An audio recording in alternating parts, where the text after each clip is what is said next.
What's up, the world and its inhabitants? This is Jesse with Walking with Nature. Let's take a walk. Like, share, subscribe. This is about swarm traps. The correct size for swarm traps are between 40 and 60 liters, 10 to 15 gallons, or 1.5 to 2 cubic feet. This is just the size preferred by scout bees and the most occupied by swarms. Your hive should be no smaller than 9 inches high, 10 inches wide, and 20 inches long.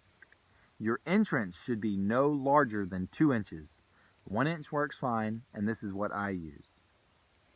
You should set your traps 10 foot off the ground. Any height will do. This is just for best results. Stay in your comfort zone.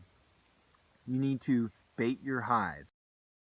To bait your hives, I use lemongrass oil. I will soak one end of a cotton ball with lemongrass oil. I'll dab the entrance of my hive and I'll throw it in the back of my hive. I will check my hives every 1 to 2 weeks, and if I cannot smell the lemongrass oil, I'll reapply.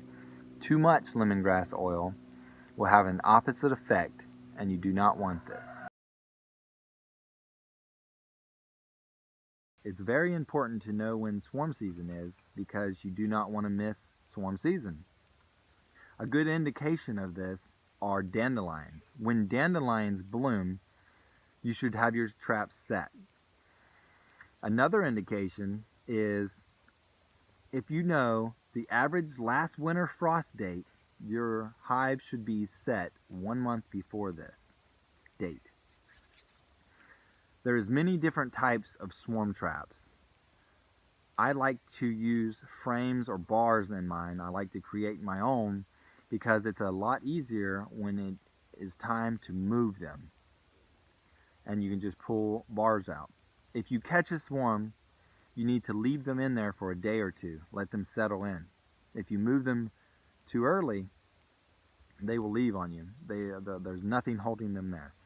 If they're there for a day or two, they'll start building comb, and as soon as they get larvae in there or brood, they won't abandon them. There's many different types of hives, and like I said, I use ones that I build myself. I'm sure I'll have a tutorial on these.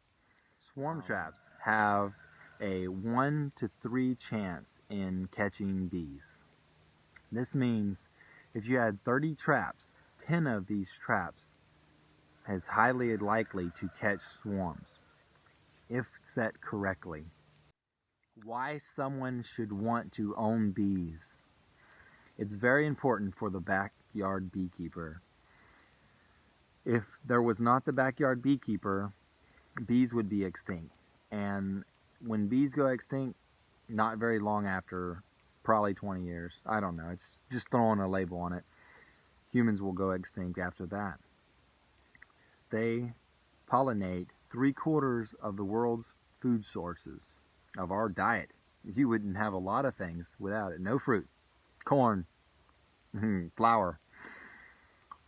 But it's very enlightening if you get into bees, and anyone can do it inexpensively. I have not spent anything, just barely a couple things in bees, and it's very enlightening.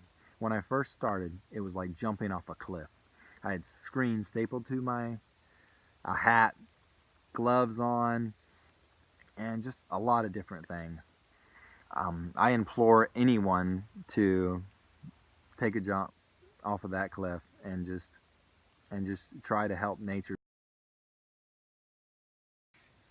Swarm traps are mind block.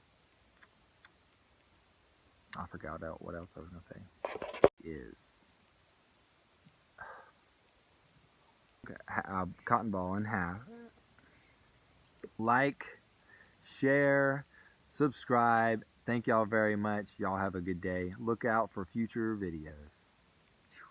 Hey, what's up, baby? What's up?